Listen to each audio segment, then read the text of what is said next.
Hello, and welcome back to another Raw Sport Weekly. It's week 7, so 3 more weeks of the term. So not too long until the end of term 1 and also the end of the F1 season. As you can tell, this is an F1 special episode of Raw Sport Weekly. Obviously, there is a lot of sports going on at the moment, but this week we're just going to focus on F1. Keep it. I mean, there was a lot of sporting achievements. I'm just gonna rattle off to shout out. Obviously, Dustin Johnson winning the Masters in golf. You have the NBA going into craziness because the trade and free agent season has started. Tonight is the draft, which your weary, sleep-deprived head of sport is gonna stay up for a bit to watch, where people younger than him are going to make a whole lot of more money playing professional sports, which is going to be fun. You've also you've had obviously NFL results as usual, so there's plenty of sports going on. But yeah, as we said, we're going to focus on F1.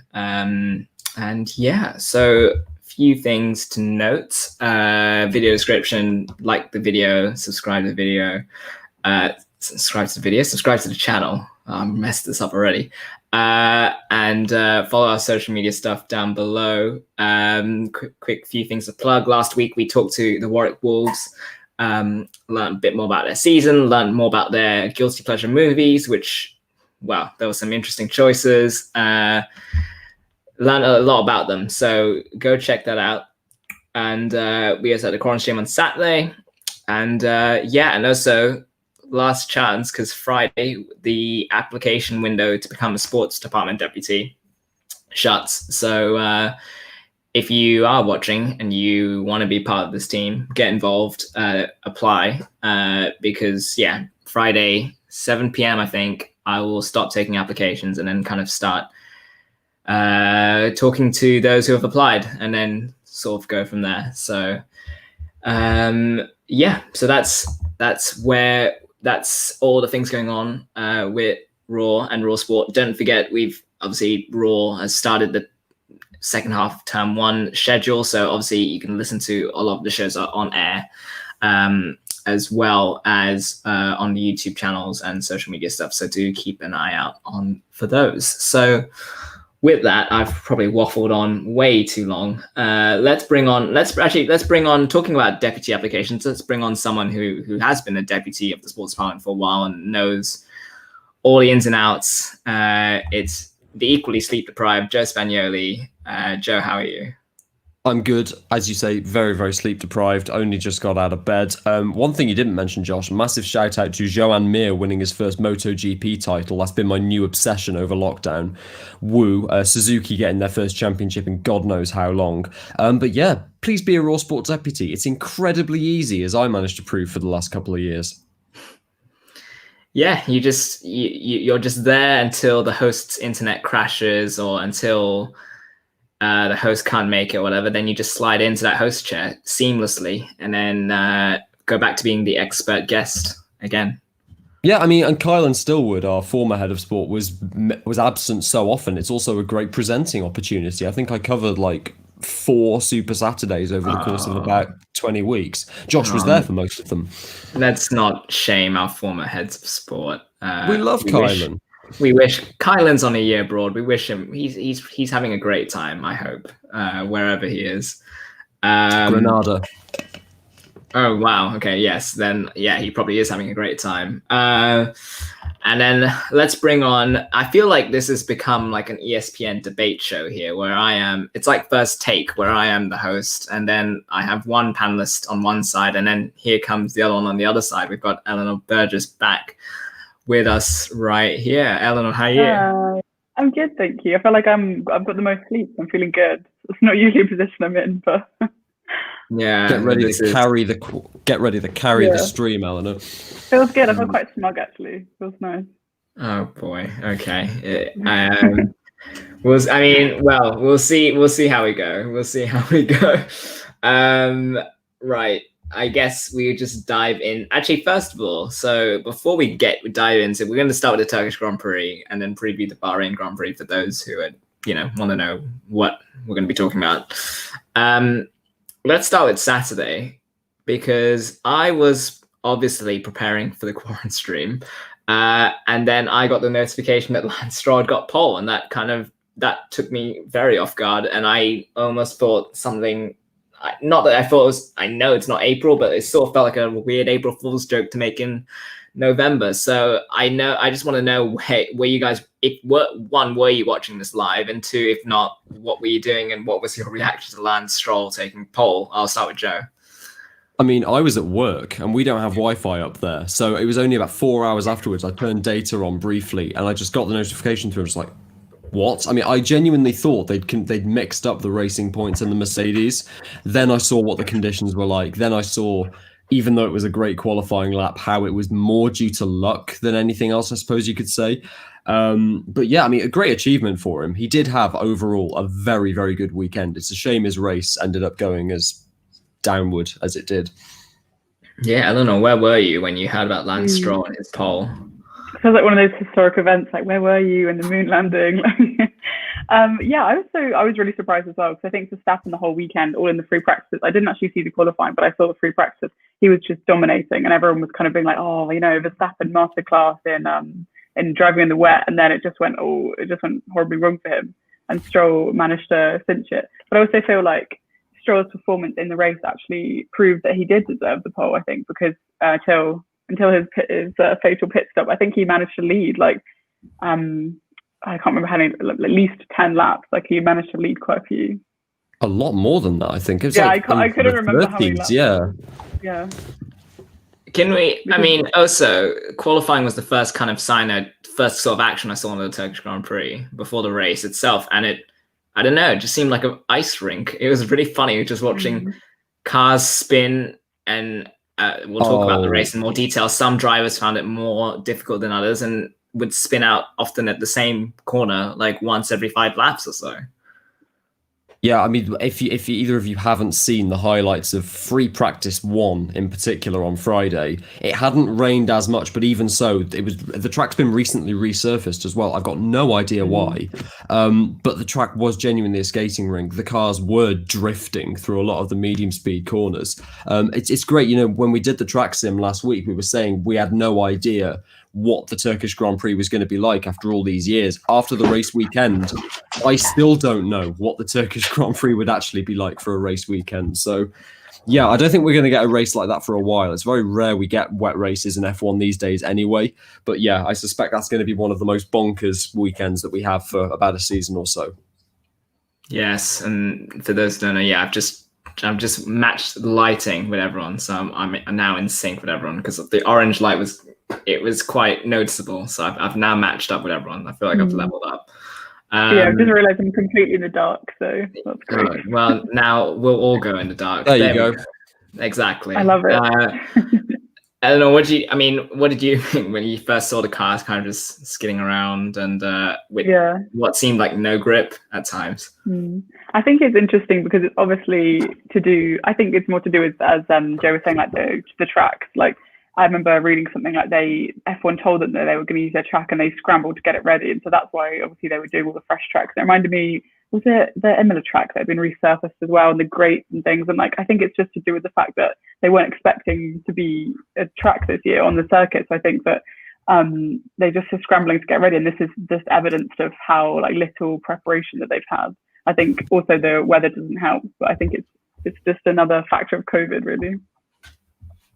Yeah, it's it was quite funny to watch. I can't lie, it was quite funny to watch, and of course this is, correct me if I'm wrong, this is the final sort of, I don't want to say new track, but for most drivers, this is the final new track of the calendar.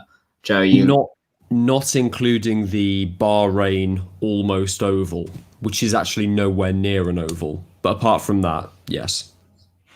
Okay, Joe, you get the points for this one. Okay, you get the points.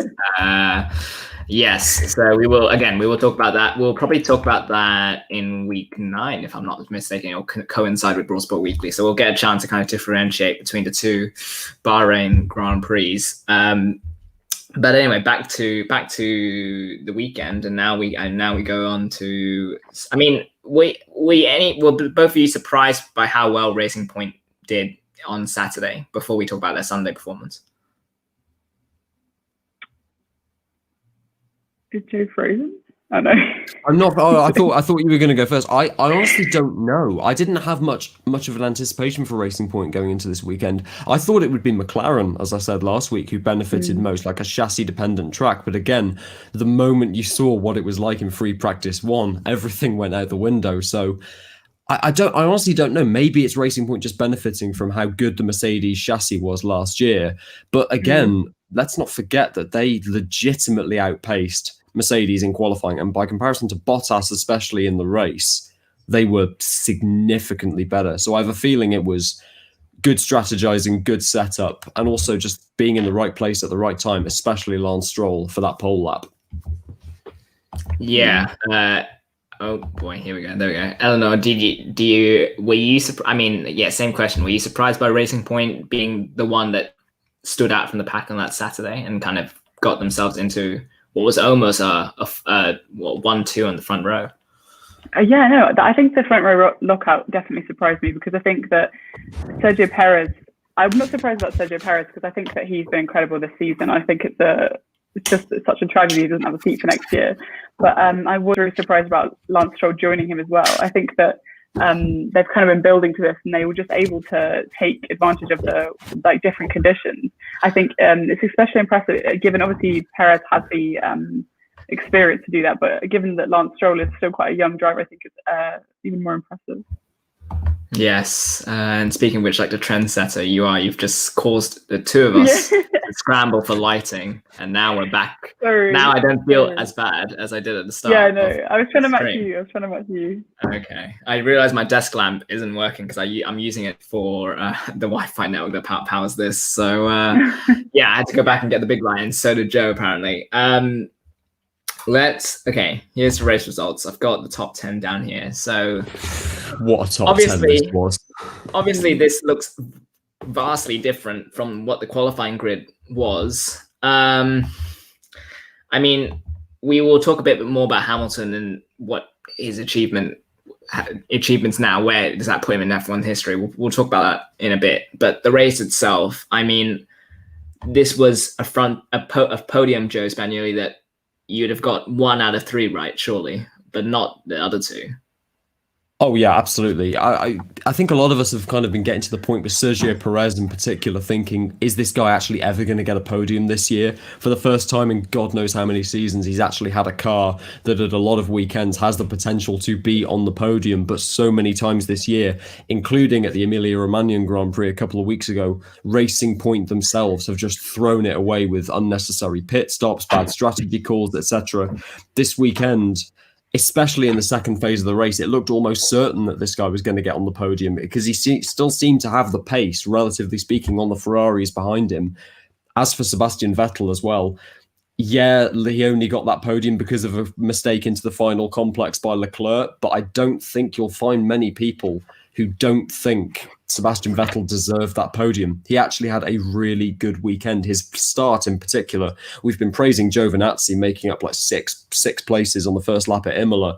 Vettel made up 8 places on the first lap at Istanbul Park, and it was mostly legitimate overtakes as well. So he absolutely deserved it. Very consistent. He won driver of the day, which I'm not sure if he completely deserves the number 1, but a great weekend overall, and proof when he really needed it that Sebastian Vettel is still a great driver. He's just being hamstrung by what an absolute tractor the Ferrari SF1000 is. Yeah, absolutely. And his sort of this was his sort of weekend, and we've seen, obviously Kimi Räikkönen didn't have a great weekend this weekend, but certainly in the last few weekends he's certainly put up some eye-catching results.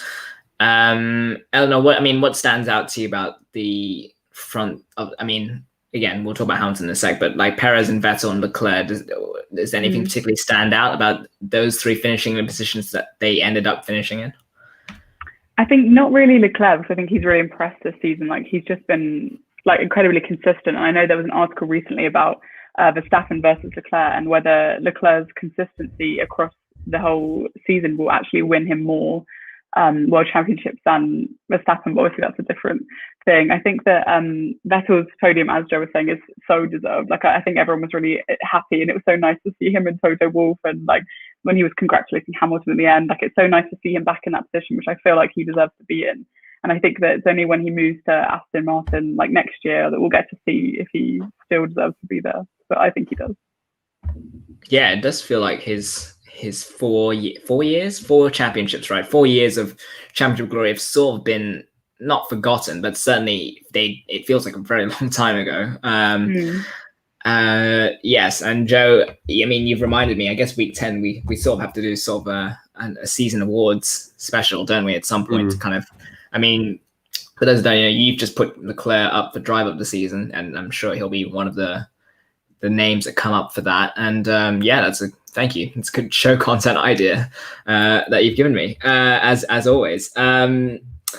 Looking at, all right, Sainz, a very impressive finish at 5th. I don't think anyone has a lot to say about that. I think looking at 6th and 7th, I don't know how much of this felt like a missed opportunity for the likes of Verstappen and Albon and Red Bull in general.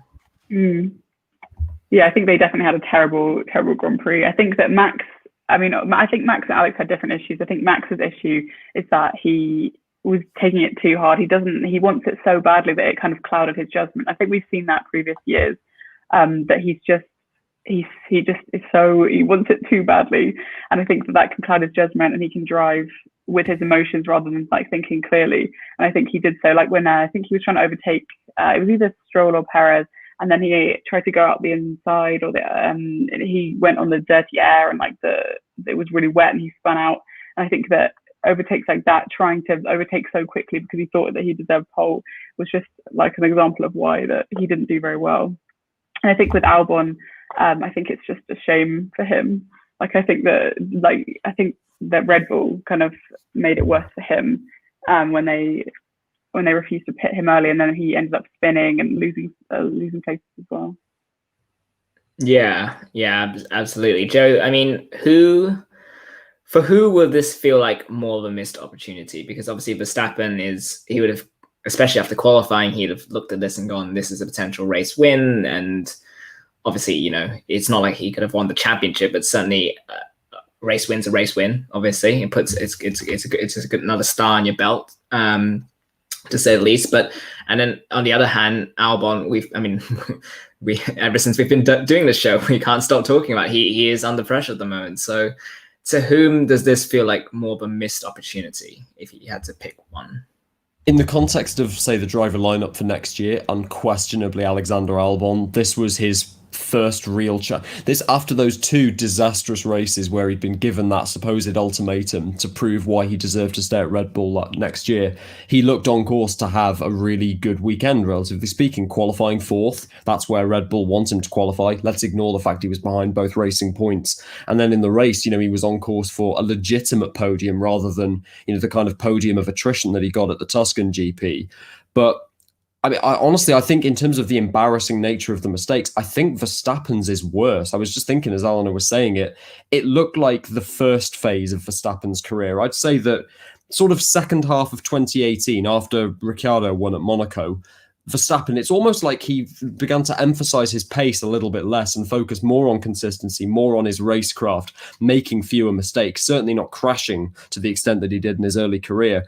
This weekend, Max seemed, at least in the race, a lot more erratic than he otherwise would have done. And even though I don't think either car was necessarily in contention for the win, considering just how dominant Lewis Hamilton ended up being in what was easily a championship deserving performance, I think in terms of like the individual mistakes and the spins, Albon's came from mistakes from Red Bull and also a fairly tricky corner. Verstappen's came from, as Eleanor said, a moment of impatience that, to be honest, I haven't seen from Max Verstappen in some time. Yeah, and to add to the Albon point, obviously Pierre Gasly finished 13th. AlphaTauri had a shocking weekend. Both cars were really bad. We'll get on to who I don't want to call it lose of the weekend because it sounds pretty bad, but who had a disappointing weekend, I guess. I'll rebrand it as that to any of the drivers who end up watched which probably none of them do, but we'll see. It does feel like it. I mean, like you said, I mean, it's interesting who you think who would have been more disappointed from this. I mean, and considering, I think in context of next year, you'd probably say Albon's feels like a missed opportunity, but then Verstappen can obviously, does he have anything to prove? Did he feel like he had something to prove? Maybe Eleanor, was there something about this weekend in particular that maybe there was something else that made him more, I don't know, not desperate, but more up for winning it, and then lost it from a careless mistake, as Joe said? No, I completely agree. I think desperation is honestly the right word. I think that having lost pole, I think there was a shot of him sitting with his head in his hands by the bins, and I can't remember if that was after qualifying, after the race, but I feel like that just sums up how passionate he is and how desperate he wants to win. And I think obviously that's just being a race driver, but I also think that it's something innate within Max himself. I remember there was a article that came out a while ago about his dad Josh saying that Max was his life project or something. And I think that when Max has been raised to be this like incredible race driver, I think that anything that out of his control he just can't handle. He has to be the best all the time. So I think that makes him have more mistakes. Yeah, that's certainly true, and that certainly might have happened. Going down, I mean, Norris, another solid finish, I guess, in 8th. So I guess then that brings us to Stroll. So, Joe, break it down. Where did it? I mean, it obviously came out afterwards that there was damage to his car that we later found out about. But just, I mean, was he unfortunate, or was this just a sign? Just kind of, he just didn't have what it took to kind of defend his track position for much of the race. Second phase of the race, I would say he was definitely the inferior Racing Point, irrespective of what the condition of the tyres was. I think in those changeable conditions, Perez's experience and just overall quality as a driver came through, looked very consistent, looked very calm, again, relative to how Perez was in his early career. So I feel like Stroll would have fallen down the field anyway. I don't think he was really in contention for the win after that pit stop occurred. However, you'd have to say, I mean, they pitted at the wrong time for a start, and then the track was drying at such a rate that the Racing Point could not hold onto its tyres as well as, say, the Mercedes or the Red Bull could. Again, that's an issue with the car and maybe the team strategy, his engineer, Tim Wright. That's not a criticism of Lance Stroll in particular. On merit, I think he deserves a top 5. I don't think he's necessarily podium worthy in terms of how he did relative to other drivers, but it should have been a top 5 based on how he drove in that second phase of the race. He had a good one, but much better than 9th place. Yes. Sorry, I just found out Lance Stroll's, in his words, his guilty pleasure when it comes to music is Katy Perry. So dropping some facts for you. Joe, do you want more? I mean, I have his whole interview here. I would love it. His first album was that he bought belongs to 50 Cent. His driving style, if summed up by a song, here we go. It's Beethoven's Symphony No. 7. So very classical. It's a rogue choice. A classical driver. It's a bold shout. The rich, we love Beethoven.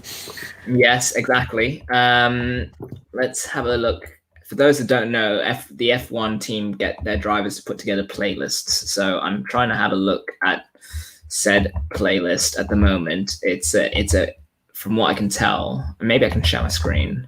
Just give me 1 second as I do that. And is it like collaborative between all the drivers, or is it individual playlist? This was his weekend, right? So oh my god, Joe Spagnoli, for context, you are a former head of music at Raw 12:51 a.m. So you can put your expert opinion on Lance Stroll's music choices. 2 Weezer songs in the first 10. Get Out of Town. Dragons. I am a very big Gorillaz fan, so I approve track number 7. That is a big thumbs up from me. Going down the list, very rock and roll, Joe. He seems to be very rock and roll. It's like, the thing is that they're such generic choices for like good old rock and roll stuff. Like House of the Rising Sun, great song, but that it's like he said, oh, what can I do to bring in the over 50s? That'll do. The most well-known Jimi Hendrix song. How many Red Hot Chili Peppers songs has he got? Jesus. Gimme Shelter, obviously. Some Black and some J. Cole, some Khalid, some Post Malone. So he does mix it up a bit. It's not just all. I'm trying to think which driver would have the worst. I reckon Charles Leclerc's is pretty painful. Oh, Charles Leclerc has done a playlist. Charles Leclerc has done a playlist. I imagine it's just Senorita for half an hour, isn't it? Yeah. So for those watching, yes, F1 have their own thing. How can I find? Oh, I'm gonna have to find this on. Bear with me. I'm gonna find this in a sec. While I do, I will ask you guys. So, I mean, looking at the context of obviously Stroll, big Saturday, disappointing Sunday. Did this weekend change your perception of him as a driver? I'll start with Eleanor on this one. Did it change your perception as I looked for that Charles Leclerc playlist? I think that it did. I think because I read this statistic that was like he's led more laps in first than Max Verstappen, and I always obviously rated Max Verstappen much more highly than Lance. But I think that statistic really threw me because I was like, it's quite a feat from him.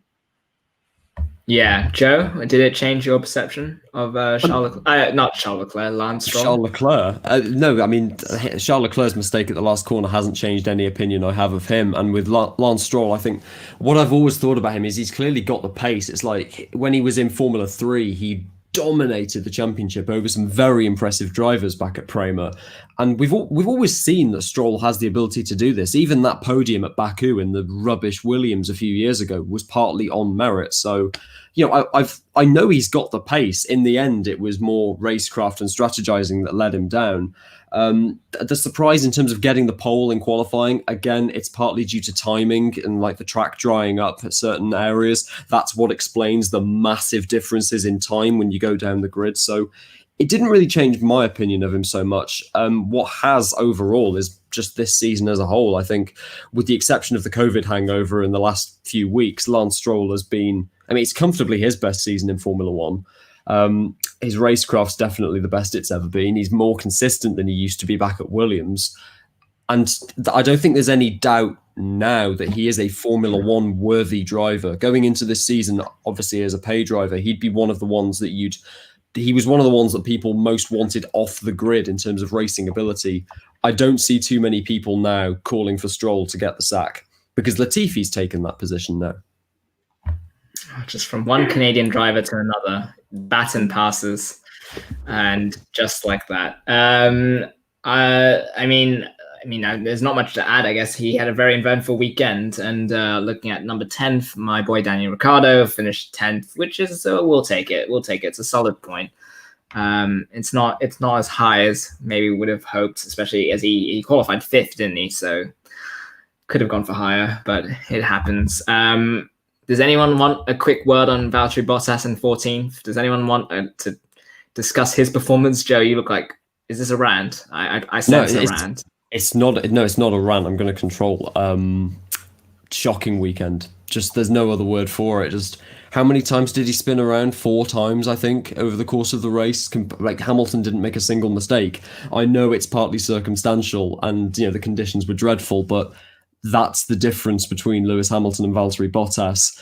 I can't think of another weekend Bottas has had in Formula One that went as wrong as this. As Martin Brundle said on the Sky commentary, that's a weekend that Valtteri's just going to want to forget as soon as possible. Yeah, it was quite the sight to see blue flags as Lewis had to overlap him, and I think he ignored them for as long as he could. I got that sense at least before that happened. I mean, Eleanor, do you have anything to add on Bottas' performance, or is it just a bad day at the office? Yeah, no, I completely agree with Joe in that I think that it's quite nice to, not for Valtteri, but I think that for Lewis, having that direct comparison sort of silences the Lewis haters because it proves that Lewis he is really that skilled. I think having that direct comparison with his teammate, it's not just the car, it is him as a driver. So I think that sucks for Valtteri, but it proves more for Lewis. Yeah, absolutely. Would you guys, just finally as we move off, we'll go to Charles Leclerc's playlist before the Lewis Hamilton talk, because it feels like it'd be very weird to go the other way around. So disappointing weekend overall. Would you look at Bottas then as that guy? Would you look at, obviously Haas, both cars didn't finish the race, which is not, I mean, we know that neither of them are coming back, so I guess it's not really a huge loss. Obviously we talked about Gasly, didn't have a great race either. Any driver in particular that didn't have a great outing, Joe? I mean, to be fair, you mentioned Haas. Kevin Magnussen was actually really impressive before his retirement. I'd say he was probably top 5 drivers in terms of how he was getting the most out of that Haas, which relative to the other cars on the grid would actually really struggle in those conditions just because of what a mess the suspension setup of it is. Worst driver of the weekend, I've already said his name a couple of times. On a weekend where George Russell really didn't impress that much for Williams, it still stood out just how far behind Nicholas Latifi was. A lot of people trying to claim that he's improved a lot throughout the year. I don't see it. I honestly don't see it. He's outperformed, he's outfinished Russell at 3 of the last 5 weekends. So many of, I think at every single one of those, something has gone wrong for Russell, or he's been taken out or whatever. So no, just a really bad weekend from Latifi overall. Not a surprise, but yeah, he was my loser of the weekend. Fair enough. I'm going to balance this out and then ask Eleanor for standout driver of the weekend. You get the positive one, the ultra positive. Yeah. one. I think that Lando Norris really impressed me because he had a terrible start. I think he was in 14th. Like, he was really fell back, and then I think he made his way up to 8th place. I think it was. And I just thought he drove incredibly, and I think that he showed real skill considering how inexperienced he is as a driver. And I think that it makes for an exciting future, because if you consider all the younger drivers like Max, Charles, Lando, I think that it's exciting to think of them in the future, like when they all have similar level like cars. Yeah, to race with, and George as well. Sorry. Yeah, absolutely. So with that, before we dive into Lewis Hamilton's legacy, let's get the silly thing out of the way and let's look at Charles Leclerc's playlist. You can find these on Spotify. And so here he is. He picked 12 upbeat anthemic songs. So Joe, I don't think this is going to be to your taste. I'm not going to enjoy it. The first song is, I love Vampire Weekend, but that is just one of their worst songs. Should I do a slow build up, or should I just kind of whisper it? He loves Coldplay. No, Coldplay's his favorite artist. He said in an interview. Oh my god. Genesis by Justice is okay. Naive by the Kooks. I've heard 3 indie songs that basically screams. Jordan Bratton, okay. It's not as bad as I thought. No, I thought it'd be much worse. No Senorita yet. Oh, thank God. Okay, I can continue to love Charles Leclerc. Basically, I think you can find Charles Leclerc's profile, his actual official Spotify profile as well. I'm not going to do it now. But I think you can find it, and I think a lot of the drivers you can find their individual stuff as well. So if you have spare time, or you want to procrastinate from an essay or essay plan, that could be your evening set up for you. So yeah, I feel like with that, there's no easy transition to go from a music playlist to Lewis Hamilton's legacy, but I'm going to try and bridge that gap. I mean, look, he's now won 7 F1 championships. It puts him level with Michael Schumacher. I mean, a lot of people going around saying he's the GOAT. He's not the GOAT. I mean, I've been Joe. The GOAT debate obviously comes around in a lot of sports. Recency bias obviously kind of kicks in for some of them, some of them doesn't. Where does Hamilton is he level with Schumacher now, or is he still chasing the German in sort of the, I don't know, Mount Rushmore pecking order of F1 pedigree? I know it sounds ridiculous, but I think my all-time GOAT rankings haven't really changed with this 7th championship. I know we've just said how impressive he's been relative to Valtteri, and that is true. And I think there is a case to say this has been Hamilton's most impressive championship of all, in terms of just how much he's dominated in that car, just how much he's gotten out of what is the dominant car in Formula One. But I think the debate Hamilton versus Schumacher has some legs. I would still personally put Schumacher marginally ahead. The same goes probably with Fangio as well. The 2 drivers I think Hamilton does not beat are Ayrton Senna and Jim Clark, going into the Formula One history nerd thing. I don't see Hamilton on their level yet, nor do I ever think I will. Honestly, even if he stays around and wins 2 more championships, I still will probably rate those guys ahead of him based on driving style and how good they were in careers that were sadly cut short far too early. But yeah, I obviously he's incredible. Saying that Hamilton is top 5 ever is a massive compliment in and of itself, considering just some of the legends that we've had over the last 70 years of F1. But honestly, it's a sign of just how tough it is up there that this 7th World Championship hasn't really changed my opinion of him that much. What has is his conduct off the track, how he's been an ambassador for civil rights, how he's been an ambassador for environmentalism, how he's getting involved with Extreme E next year. Him having a team is going to massively increase the profile of that series. Hamilton, for me, the calls for him to get a knighthood, yeah, absolutely. If Marcus Rashford deserves one, which he does, Hamilton deserves one as well. Yeah, like it's hard to disagree. I don't know any thoughts on what Lewis Hamilton has now achieved. Where does he stand in sort of the F1 pantheon? Your take on what this does to elevate him, I guess. I completely agree with Joe. I think that one of Hamilton's even more impressive traits, other than being an incredible driver, is how involved he is within human rights and the climate and things. I think that's so impressive, especially in a sport that can often be quite, I don't know, like very white male dominated. I think that steps that he's taking to bring awareness is like really important, especially, and I really appreciate how Mercedes back him as a team. I think that there was he got that fine for breaking the rules by wearing the Breonna Taylor shirt on the podium. So to combat that, they just made their clothing with the Black Lives Matter. They had a mask with it on there. So I think that kind of marriage is really important for F1. But I also agree with Joe in that I'm not even sure if you can say there's a greatest of all time, considering such different eras that they raced in. Like, I personally think that if there was one, it would be Senna. But I also think that how can you compare him to Lewis when they had such different tracks, different cars? I think that it's such a different times that it's almost difficult to compare them as people, as drivers, or as anything really. Yeah, absolutely. It's the classic sporting fan trope, isn't it?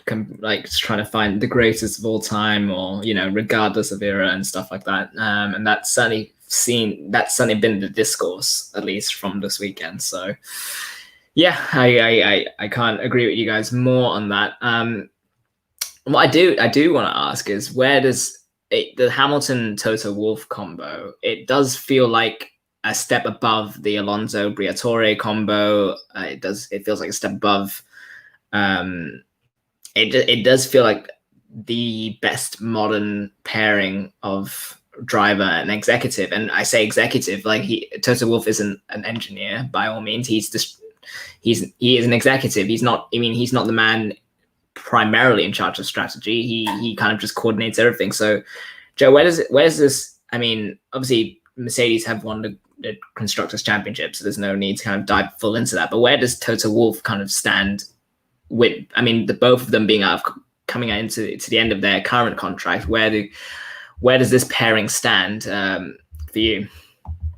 I mean, Toto Wolff alone is an icon of Formula One. I struggle to think of a team principal in the last really 40 years or so that matches or exceeds what Toto Wolff has done. If he wants to step away after the end of his contract, go into a smaller role or just walk away altogether, he has absolutely earned that.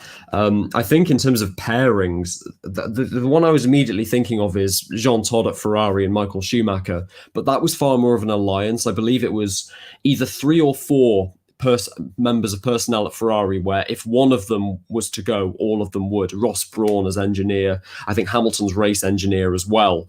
That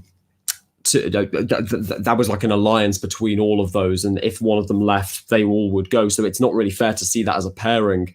The only other one that comes close in the modern era for me is Christian Horner and Sebastian Vettel.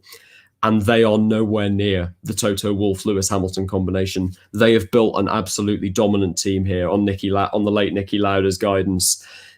Yeah, I think it's one of the greatest of all time, no question. Yeah, Eleanor, same question. Where's the Toto Wolff Hamilton combination stand for you in comparison to what we've seen beforehand, at least? Yeah, I think it's so dominant. I think I completely agree with Joe as well. Like it's so nice to see Hamilton supported so strongly by someone that he worked with. I don't have a great knowledge of the history of the combinations, but I do think that even the recent ones like Horner and Vettel, I just don't think compare to the kind of dominance that they've managed to achieve together, and still seemingly remaining great friends as well as colleagues, I think. Oh, nearly muted myself. There we go. Fixed it. Joe, it didn't happen. I didn't try and start speaking while muted. It doesn't count. In terms of, I almost did just then. In terms of bingo. Okay. Well, it's a common issue. So, yeah, I can't agree with you guys even more. That I feel like both of them have sort of cemented their place in certainly the F1 pantheon sort of hierarchy. There you go. Yeah, pantheon. See, this is what Joe. You're the English student. I should just turn to you when it comes to this. Actually, you both are English students, so yeah. I feel outnumbered. Really? Yeah. How have I not met you before these streams? Basically, does it not come across like I can read? Because that's fair enough.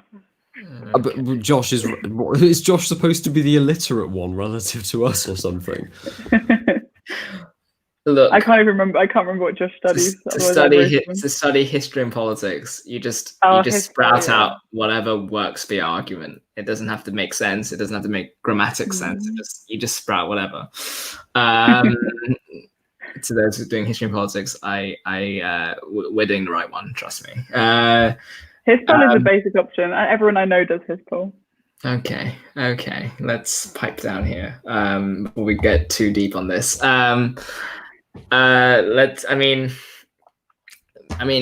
sort of feel like maybe we've talked about this before, but this Mercedes sort of era, I guess you can call it. I guess this sort of since Hamilton joined this kind of period of time, it's certainly, I think the official F1 graphic, social media team put out a graphic about where the different teams kind of match up with the different sort of dynasties. This one, it'll be the same as talking about Wolff and Hamilton. I guess this as a dynasty as a whole, when you look at, from the pairing with Rosberg to the pairing with now, and obviously, no engineers, I guess, has kind of stood out. James Allison was there briefly. He left. Ross Brawn obviously left beforehand. But regardless, this team has also put themselves in Formula One history. Moving forward, whatever happens after this, they've sort of cemented their place, right, Joe? Unquestionably. I said last week, I can't think of a team that's as well oiled and as dominant and as consistent as this Mercedes team. James Volk's the strategist. I know he's kind of a meme. Valtteri, it's James, but he's as well known as he is for a reason. You don't know a lot of F1 strategists. Same goes for the race engineers, Pete Bonington and Roberto Mosconi.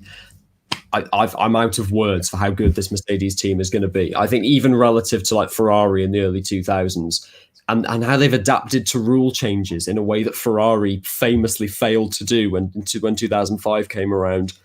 They're just incredible. And I can see this domination continuing as well, Toto Wolff or not. Absolutely. That was, nearly felt that. What I am trying to get up is the Bahrain track, because I know we are not running out of time, but we do have enough for not too long. So there we go. Let's get the Bahrain track up. No track tour this time round, but I feel like this is a track we know pretty well. High speeds, certainly down that start finish straight, and certainly the back straight as well. So any sort of thoughts, Eleanor, going ahead of, we've obviously got a week and then the Bahrain Grand Prix. Any thoughts looking ahead to it? Muted! No, I got so close. I literally have 4 minutes left before I'm going anyway. I think that... Sorry, are you the one with running on the most amount of sleep? This is where the Curb Your Enthusiasm theme plays in the background. Oh my god, I was too smug. I was Verstappen this one. That's a verb now. But yeah, I think that having taken out Mercedes as the winners, I think that now it's completely left to be focused on McLaren, Racing Point, and who's the other one? Renault. And so I think that it's going to be really interesting to see what drivers can score some points to make that midfield race, like to see who can come out on top. I think that's what I'm looking forward to. Oh, hello, Josh. Unacceptable. I mean, it feels bad because Eleanor literally just did it, and then I should have known better. But like somehow my brain decided to just go in sync and join the party of being the vindication. Yeah, exactly. Do you have? I know you have to head off soon. Do you any? I mean, is there anyone you're particularly looking forward to driving on this track? Is there anyone that you feel like needs to have a good race, or you're feeling pretty optimistic for? Just give us a few names. Yeah. I think not really specific to the track, but specific to their last race. I think that Leclerc and Verstappen have personal vendettas now that they need to prove. They need to come back. I mean, I don't know if either of you heard Charles Leclerc's radio after the race when he passed by Vettel, but it was pretty interesting. And I think that also Verstappen's frustration as well will make sure that they are super motivated to come back and have incredible races. Yeah, fingers crossed. We shall see what happens. And I will. It's probably best. I don't want you to be late, so I'll probably let you go here. Okay, before thank you. Joe launches into whatever. I've got to get out. Long speech he's got. Thanks for coming on. We'll see you in a bit. Okay, thanks for having me. Bye, guys. Right, Joe. Your thoughts on this Bahrain track? Because again, one we're no stranger to. High speeds. Certainly that second sector's a very interesting one, but a lot of good overtaking opportunities as well when you look at DRS zones in particular. It's got everything that I should absolutely hate. Built in the middle of nowhere, rich oil country, tilkodrome, chicanes, left-right complexes. Yeah, I absolutely love this track, Josh. I genuinely love the Turkish Grand Prix circuit. I mentioned a few weeks ago when I was talking to you and Cam that I'd done league racing with a bunch of Italians. This is the only track I ever won at. And one of the many reasons is my favorite corner on the track. If you look at the sort of double left at turns 9 and 10 in the middle sector, that downhill hairpin, that is one of the toughest corners to get right in Formula One, whether you're on a simulator or in the real car. It's one of those corners that suits a conservative driving style, because the moment you lock up, because of the camber of the turn, because of the elevation, if you lock up at any point, you're going wide there. And it's not a matter of increased braking performance to gain a bit of time. If you make that mistake, you're losing several tenths. So it suits drivers that have a little bit more of a conservative edge to their driving style. And it's absolutely right that Eleanor mentions Charles Leclerc in particular. He deserved to win this race last year. In only his second race at Ferrari, he came damn close to winning the Bahrain Grand Prix with what may have been an illegal engine, but let's not talk about that. A course with an awful lot of straight line speed, which may hamper the Ferrari this year because we know the power unit's been an absolute mess. But I think Leclerc's going to have a great weekend. He's done well here before. He did very well at Sauber too. I don't know what you think about this track, but even when it was done in the day, I really like the Bahrain Grand Prix circuit. And at night, it's one hell of a spectacle. Having played on this track on the PS4, I know and I need to have a look at this on the tab. Turn 11, 12 is an interesting one for me, and always is, because you want to go flat out, but you don't want to jeopardize your speed either. And obviously set yourself up nicely with 13 heading into that first or that second DRS zone, that back straight, that zone 3 rather, the DRS zone before that penultimate straight before, or that final straight rather, before the start finish straight. So that's always an interesting one. And then yes, as you said, I think that turn 7, 8, 9 is always an interesting one, and 10B, how clean an entry you get into that turn, how clean an exit you get into that turn can make or break an overtake as well. Just having a quick Google, 57 laps at Bahrain Grand Prix is normally. So do we expect, are there any teams you can imagine trying to make it maybe a two-stop or a two-stop race with a long stint on the hard tire, or is there or is the way to go going with the soft tyre as often as possible? I honestly couldn't tell you, because Pirelli give these tyre updates at such a late extent, and they're always like tinkering and tweaking behind the scenes. I love Pirelli, what a great company. So I couldn't really tell you that much about car strategy. If there's a team that's gonna YOLO it, as I would have once said, make a risky 1-stop or 2-stop, I feel like Haas kind of need to. We saw them do it with, I believe, Kevin Magnussen at the Eiffel Grand Prix.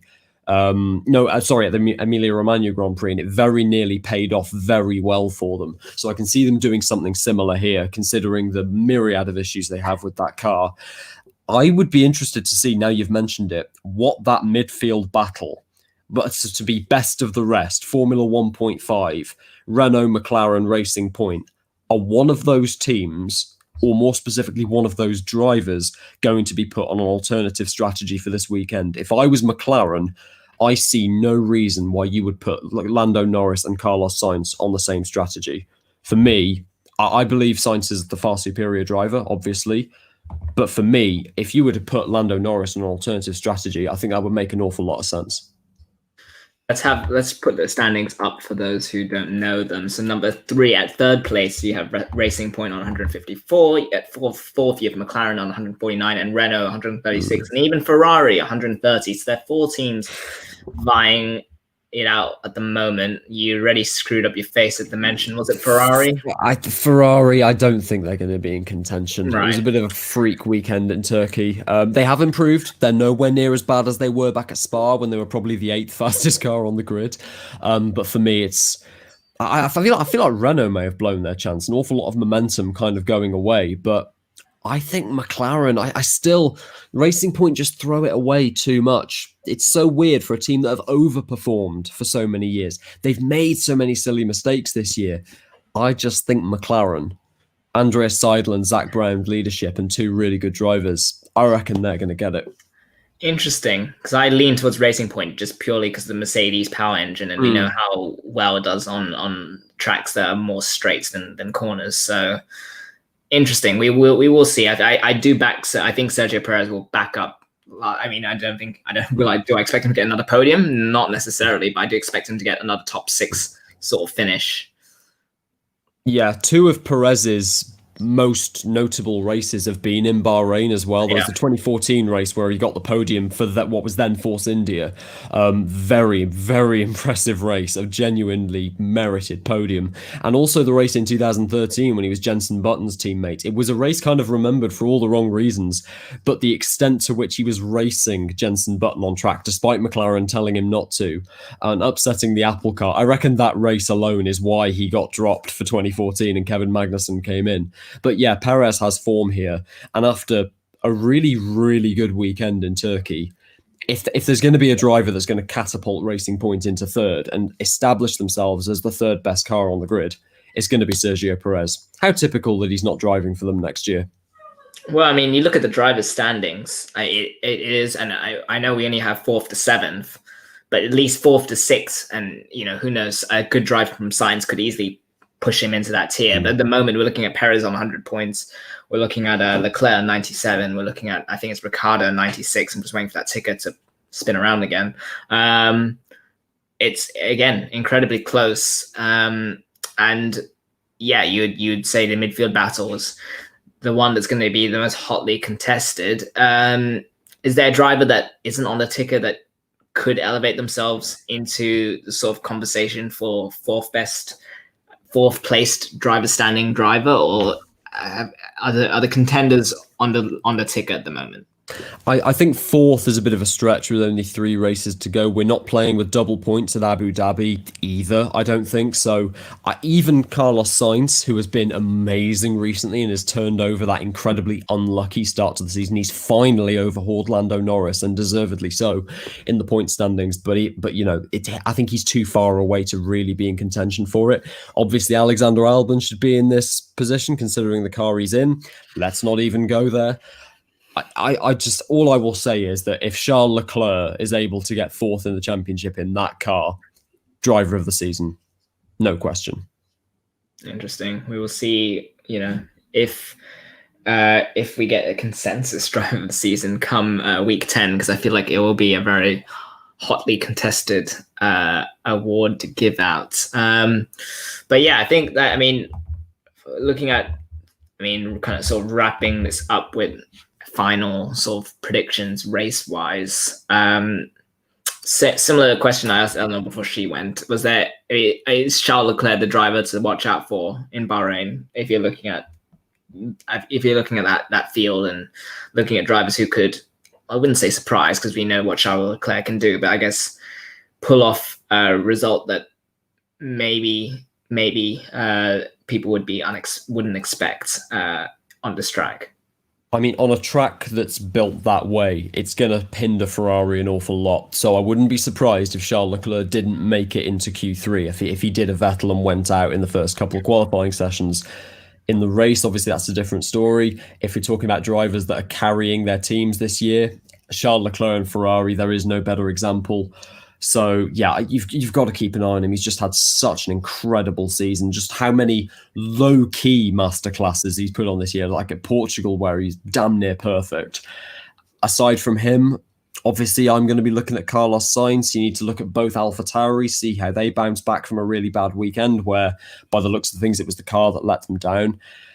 And again, Alexander Albon, you got to start performing, mate. You've got till the end of the season. You've been given a hell of a lot more chances than Kvyat, Sainz, Gasly especially were given. You've got to take advantage of these if you want to be on the grid at all next year. So yeah, those are the drivers to watch out for. But also Lewis Hamilton, because he's a 7-time world champion. He's got all the records that he needs, but I guarantee you he's going to be in contention for the win because he is just that damn good. Yeah, I was going to ask you, the top three, do we just expect it to be Hamilton, Bottas, Verstappen? Is that sort of the podium we expect? Hamilton, Verstappen, Bottas. Okay. Slight alteration. It will come down to strategy, I feel like, for that to kind of pull off. But we'll see. And finally, I feel like we could debut it as a segment, Russell Watch, as we await for George Russell's first points. Russell Watch. How likely is the Williams driver going to score points this weekend? Unlikely. Bahrain is a track where retirements in the past have usually come from its place early in the season, where teams are still trying to work out teething issues with their cars after what is usually a bloodbath in Australia, retirement speaking. Not going to be a problem this year. Bahrain, there's a few instances where like dangerous corners, but it's mostly a fairly safe track. It's one of the reasons why I quite like it. Good amounts of runoff. If you go wide, it doesn't necessarily mean that your race is completely kiboshed. It's not a track that necessarily suits the Williams, where the Mercedes power unit isn't quite as dominant as it once was. I don't think points are in contention, but again, a driver to watch because he needs to prove why he is, for me, one of the best drivers on the grid. Yes, Russell Watch will continue, and hopefully by the next time we do this, we won't have to call it Russell Watch because he'd have got his points by then. So fingers crossed for George Russell. Yeah, I feel like that will wrap it up for us. It's been a very slow news week away from the track. We've already talked about the calendar in length. We've sort of got a permanent calendar. Albeit, I guess the few surprises was Interlagos has been retained, not the what was the alternative? Remind me what was it was a street circuit in Rio. Obviously I haven't seen track plans for it or anything. All I will say as a massive nerd is that there was a street circuit for Rio in Forza Motorsport 6 and it was dreadful. So if they can't make one good for a video game, they probably wouldn't have been able to make one good in real life. One little news point about the schedule, just to drag this on a little bit longer. Vietnam Grand Prix looking incredibly unlikely for next year. That spot on the calendar is TBD at the moment. We don't know if the Hanoi Street Circuit's going to be used. Considering the allegations of corruption behind the scenes, one of the main figures involved in pushing the Vietnam Grand Prix has been arrested, albeit for unrelated circumstances. I think there is a very real chance that this track is never used in F1, which means that the F1 esports race that took place around this track, won by the Ferrari driver David Tanitsa, he will be the only F1 sanctioned winner ever in Vietnam. And just to remind you, I think I once raced against him. Boom. That was what a flex to finish off this show from Joe It's Spagnoli. not much of a flex. He was 1.4 seconds a lap quicker than him. I mean, we'll take any connection we can get to the actual Formula One. Here is, I'm just going to quickly scroll. For those who haven't seen the schedule, there's not a whole many surprises. Obviously, Netherlands has been moved to go after Belgium, which geographically makes a lot of sense. And yes, as you can see, Brazil, Sao Paulo, indicating Interlagos and not indicating the Rio Circuit, and obviously Saudi Arabia, which I think we talked about last time. Obviously, new track, the temporary one, I believe, for a placeholder for as they build a proper track. So no real surprises there, and that really concludes our Formula One special our third Formula One special for Raw Sport Weekly. Remember, and I think I put this out in this Raw Sport group, and it's a good reminder, I guess. Jenny Gao, BBC reporter, has done a lot of good webinars for those who want to be part of the motorsport media industry, be it journalism, commentary, PR, whatever it may be. So I would recommend, I guess, Raw Sport recommends, I guess we can make that a thing. You can check those out as well. I know we haven't talked football, but The Athletic also did a Twitter live stream on football journalism as well, which is a good shout out. David Ornstein initially came from radio, so there you go. There's sort of someone to follow the pathway for that. But we will be back to talk football on Saturday.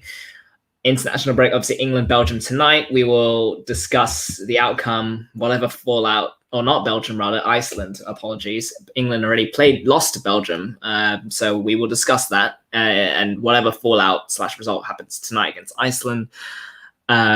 We have obviously Premier League's back, and but how many of the players are back and fit, we don't know because of injuries and respective COVID positive cases. And I believe Champions League will be back next week as well. So we'll probably preview some of that as well. So another jam-packed football calendar to talk about on Saturday at the Quarren stream. And then we will be back with, I guess, Raw Sport interviews next week. So that seems to be the plan. But that'll do it for us. As always, Joe Spagnoli, thank you very much for coming on. Thank you to Eleanor Burgess for also giving up some of the time to come on as well a short time earlier. And Raw Sport will be back on your screens on Saturday at 3 p.m.